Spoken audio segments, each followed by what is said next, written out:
ఇంకెరోజు అయితే 11వ తేదీ ఆగస్టు నెల 2024 ఆదివారం. ఇంకెరోజు మనం మదనపల్లి మార్కెట్లో టొమాటో స్టాక్ అంటే దిగుమతి అనేది మనం ఎవరో తెలుసుకుందామండి. నేనుతో పోల్చుకుంటే దిగుమతి తగ్గిందా లేదా పెరిగిందా వెయిట్ అని ఎవరో తెలుసుకుందామండి.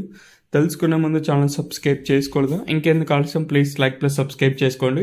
ఇంకా మన ఛానల్ సబ్స్క్రైబ్ చేసుకోకుండా అలాగే లైక్ చేయకుండా చూసా అంటే వెంటనే లైక్ ప్లస్ సబ్స్క్రైబ్ చేసుకోండి. మీ కుడి చేతి పక్కన సబ్స్క్రైబ్ బటన్ అయితే ఉంటుంది. సో సబ్స్క్రైబ్ చేయడం మర్చిపోద్దు, అలాగే సబ్స్క్రైబ్ చేయడం మర్చిపోద్దండి.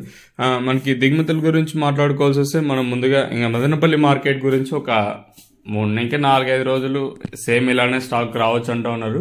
ఈవెన్ అంగళ్ళు మార్కెట్ క్లోజ్ అయ్యేంత వరకు మన మదనపల్లి మార్కెట్కి ఇదే విధంగానే దిగుమతులు రావచ్చు అని అంటున్నారు. సో ఇది ఎంతవరకు వాస్తవం అనేది అయితే తెలీదు.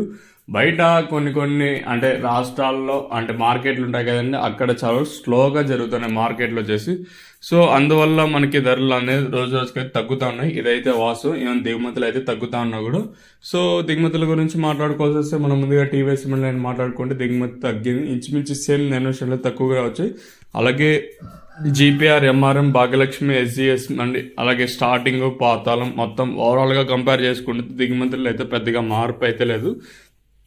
అంటే సేమ్ నేను షర్ట్లు అయితే కూడా తక్కువగానే దిగుమతులు అయితే వచ్చాయి. దిగుమతి అయితే ఏ మండి కూడా ఈరోజు అయితే పెరగలేదు. ఓవరాల్గా నిన్న ఏ విధంగా వచ్చాయి, ఈరోజు కూడా అదే విధంగా దిగుమతులు తక్కువగానే వచ్చింది. మరి చూద్దాము ఈ ధరలు అనేది ఏ విధంగా వెళ్తే చూడాలి. ఇదని ఇన్ఫర్మేషన్ ప్రస్తుతానికి ఉన్నది మన మదనపల్లి మార్కెట్ ఇంకా స్టాక్ ఇన్ఫర్మేషన్ గురించి.